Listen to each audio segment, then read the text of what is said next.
braves gens et braves rediffs. Peut-être si vous êtes sur YouTube, pour la première nouvelle de votre soirée, mais pour nous la dernière de notre première soirée communautaire. Les 3 autres avant étaient des dingueries aussi. Allez écouter les rediffs, c'est insane. Voilà, allez les écouter.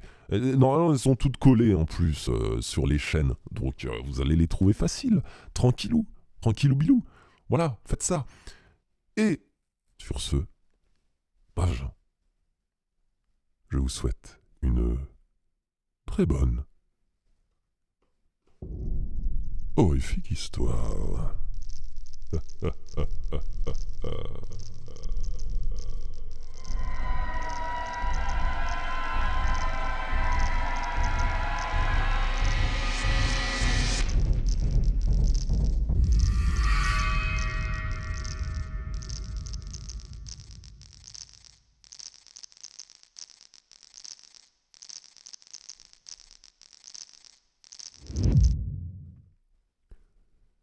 Et bien évidemment, même si on ne la présente plus finalement, permettez-moi de vous présenter Notre chère Mamie Collins, ou aussi appelée de son nom d'artiste, I.G.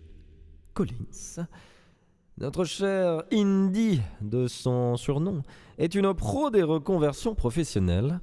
Elle écrit depuis toujours, toujours dans des ambiances sombres, sans être pour autant horrifique, ce qui colle très très bien à horrifique d'histoire, même si le titre ne le dit pas. Elle doit avoir une bonne centaine de nouvelles au compteur et écrit son second roman actuellement, en espérant pouvoir un jour s'y consacrer entièrement. C'est tout ce qu'on te souhaite et honnêtement, ce serait très largement mérité. Voilà, n'hésitez pas à acheter du I.G. Collins, même si ce n'est pas possible. En tout cas, envoyez-lui un max de force pour qu'un jour on puisse acheter du Mamie Collins dans vos Cultura le plus proche. Est-ce que j'ai fait un accord dangereux au niveau de la conjugaison? Oui. Est-ce qu'on s'en fout? oui, totalement. Sur ce, braves gens, la malédiction, une nouvelle de I.G. Collins. Et comme on dit d'habitude, bonne écoute.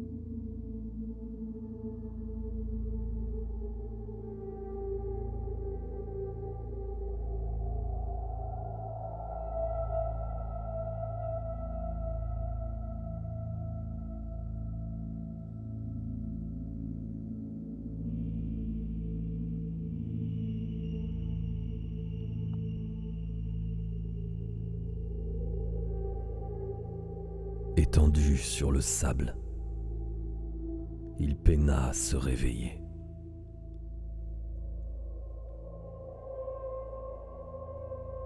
L'eau salée lui avait irrité la peau, et le sable s'était immiscé dans chacune des cavités sur son corps, pénétrant ses blessures et se mélangeant au sang encore coulant.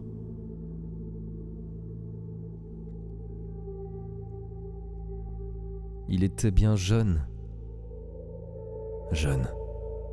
comme je l'avais été un jour. Jeune comme lorsque j'eus trouvé cette plage par des siècles passés et oubliés. Jeune comme je ne le serai plus jamais.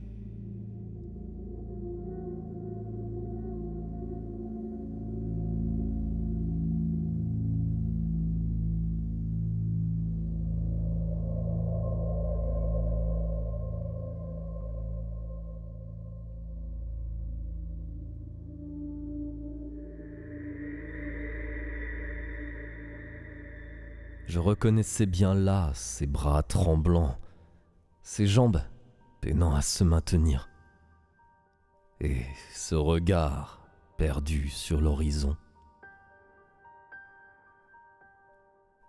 Il n'y avait alors plus de voiture, ni de route face à lui, mais l'océan s'étendant à perte de vue, et la plage pour unique terre.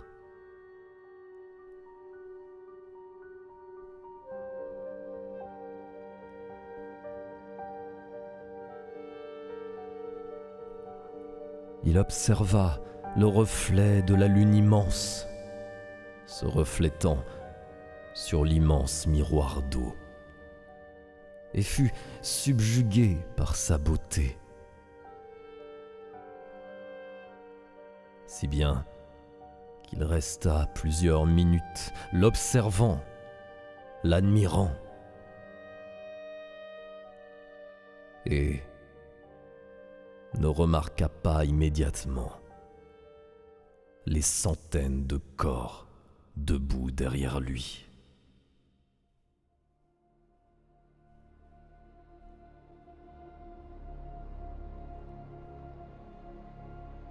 Il recula immédiatement en les apercevant. Il chut en arrière, ne sachant où poser son regard, et tentant de tous les observer à la fois. Il avait la même respiration saccadée, la même panique coincée dans les pupilles, les mêmes battements heurtant sa poitrine.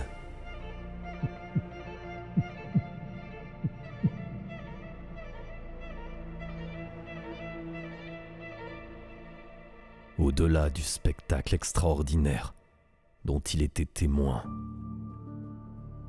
ce n'était pas tant la centaine de corps lui faisant face qui l'effrayait,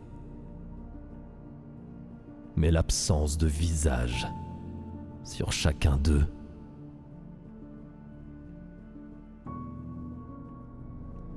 Les bras croisés contre leur poitrail, ils n'avaient ni bouche, ni yeux, ni nez, ni oreilles. Ni oreilles.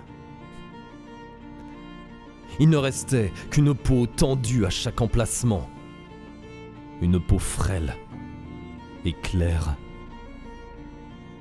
Il voulut crier, mais le choc l'en empêchait. L'immense astre lunaire les éclairait pacifiquement, et il régnait alors sur le sable, immobile, et sous les étoiles. Un léger vent leur caressait les joues et jouait avec leurs cheveux. Silencieusement, ils dormaient à jamais.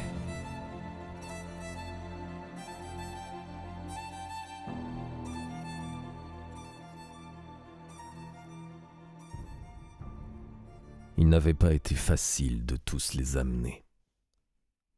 Un par un, année après année, j'avais redoublé d'efforts pour les lui apporter. Je les lui avais promis. Et pas une fois, je n'avais failli à ma promesse.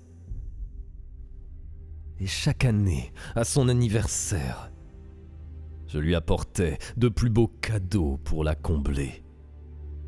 Encore et encore.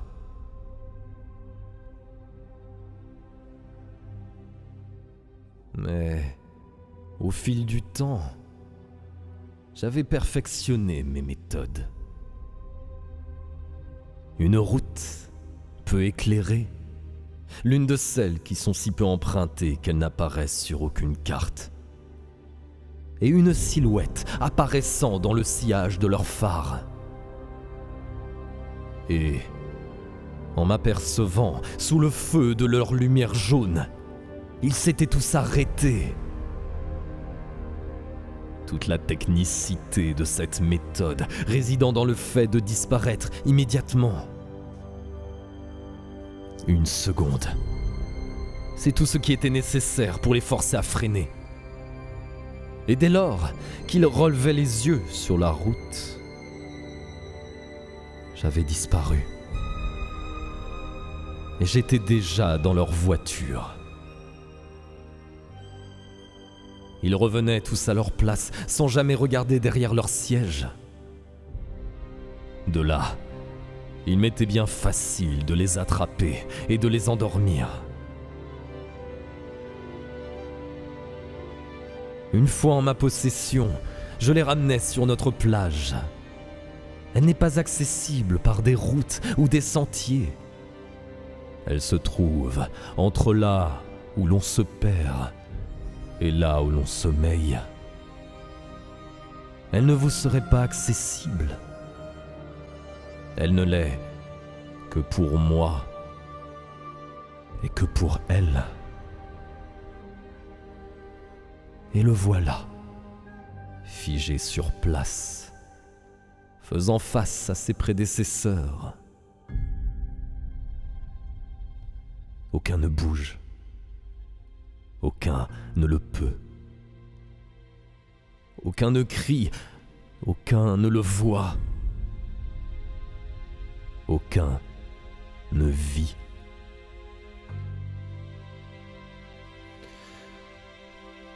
Il les fixait malgré tout, s'attendait à en voir un bondir en avant ou à découvrir une ombre sinistre et mouvante derrière eux. Mais il n'en était rien. Il leur faisait face et, faisant dos à l'océan, ils ne pouvaient la voir approcher. Elle se fondait dans les vagues, avançant sans un bruit. Elle n'avait que la lune pour l'admirer. Ses reflets effleuraient tendrement ses écailles et sa peau pâle. Elle s'approcha suffisamment pour que celle-ci scintille près de lui. Elle prenait toujours soin de ne laisser visible que ses immenses yeux, masquant son visage dans l'écume blanchâtre.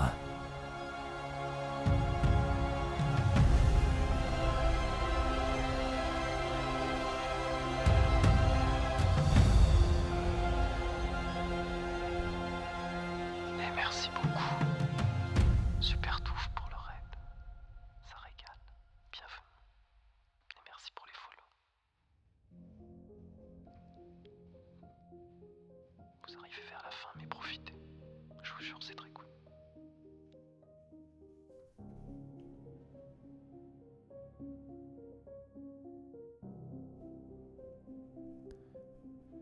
La dernière fois que j'avais vu ce visage, son si beau visage, elle marchait encore. Elle s'en était allée rejoindre le rivage il y a si longtemps. Et depuis, je n'avais pu l'observer que depuis le haut de la plage. Nous n'avions plus le droit de nous toucher, de nous embrasser, ni même de nous approcher. Je n'avais qu'un seul droit, la nourrir. Et c'est à cette seule condition que je restais en vie. Et elle aussi. Si je dérogeais à ma promesse, je disparaîtrais simplement, sans douleur. Mais elle mourrait de faim. Lentement, pendant des années, elle resterait en vie, léthargique, emprisonnée sur notre rivage. Elle resterait autant d'années qu'elle a vécu à attendre que la mort la consomme. Avec la douleur, la faim, la soif, l'ennui, la solitude. Alors que moi, j'aurais simplement disparu. Je ne pouvais donc l'observer que depuis l'arrière de la plage. Je ne distinguais que sa silhouette, mais je la savais toujours aussi belle. Il s'était retourné vers elle. Enfin, pensais-je. Il fut subjugué par sa beauté et ne se méfia pas un instant. Nombreux étaient ceux qui pensaient que le chant des sirènes envoûtait les marins. Mais il n'en était rien. C'étaient leurs yeux, je le savais. Jamais elles ne chantaient. Il s'approchait pour mieux l'observer, ne se méfiant pas de sa main qui approchait son bras. Elle le caressa, posa tendrement ses doigts sur sa joue et le força à s'approcher un peu plus de l'eau. Il se laissa faire. Stupide animal.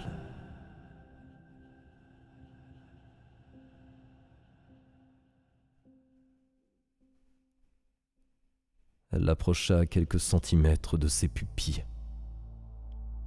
Et à mesure qu'il s'approchait, il sentit ses paupières se refermer. Il n'avait pas sommeil, mais elles s'étaient closes l'une contre l'autre. Et malgré tous ses efforts, il ne parvenait plus à les détacher l'une de l'autre. Par moments, il arrivait à ouvrir de quelques millimètres ses yeux et apercevait le sourire satisfait de la douce créature. Mais il se refermait aussitôt. Incapable de les ouvrir, il fut pris de panique. Il voulut crier, mais ses lèvres étaient déjà scellées. Peu à peu, son visage disparut. Elle attrapa son poignet et l'emmena dans l'eau, à sa portée. Il mourait peu à peu. Sans nez ni bouche, il manquait d'air et s'étouffait à l'intérieur de son propre corps. Il arrêta rapidement de se mouvoir. Elle pouvait enfin se nourrir. Elle lui aspirait le sang, l'eau et tout liquide que son corps pouvait bien contenir. Il ne resterait bientôt plus que ses organes secs et durs comme du bois.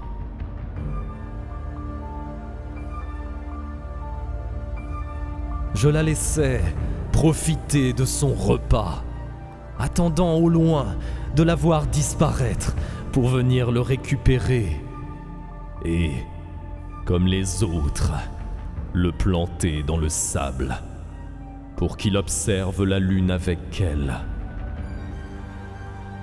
pour l'éternité.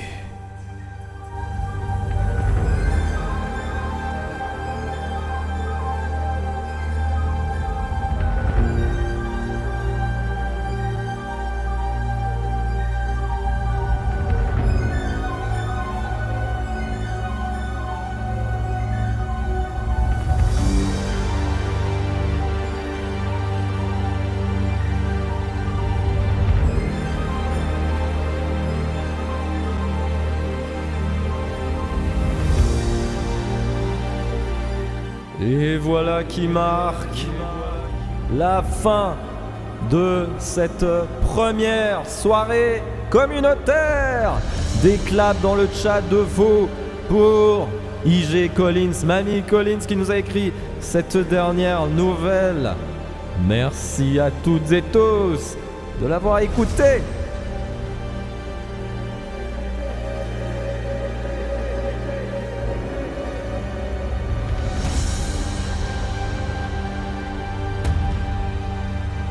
M'en fous, je profite de la musique jusqu'au bout.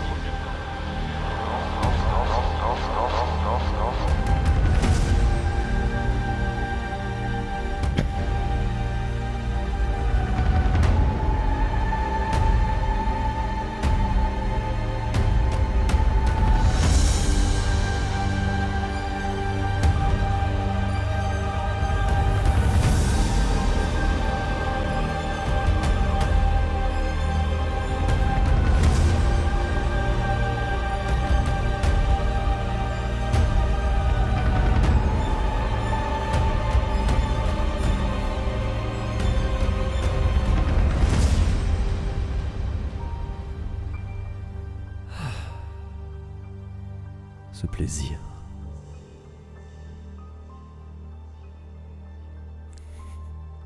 La vocation de chef d'orchestre enfin révélée. C'est ça en fait, j'ai toujours rêvé de faire ça.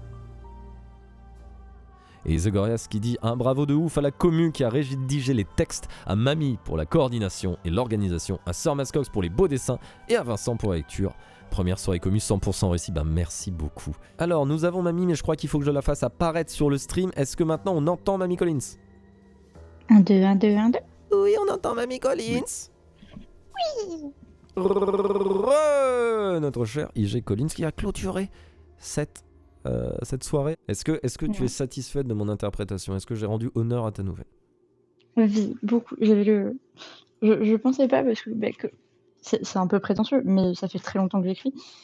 Et le fait de l'entendre lu, être lu, j'avais le cœur qui palpitait, qui était pas bien. Mais c'était trop Mon Il est trop chaud. Et le dessin de Mascox, c'est beaucoup trop cool. Les quoi ? Les dessins de Mascox ? Bah oui, tu m'étonnes. Ouais. Attention, hein. C'est stylé dessus. C'est en peu de temps. Pas beaucoup de temps là. J'ai fait une plage avec des bonshommes. Ouais, j'ai fait de mon mieux. Non, mais en vrai, ça représente. Hein. C'était des bonhommes plantés sur la plage.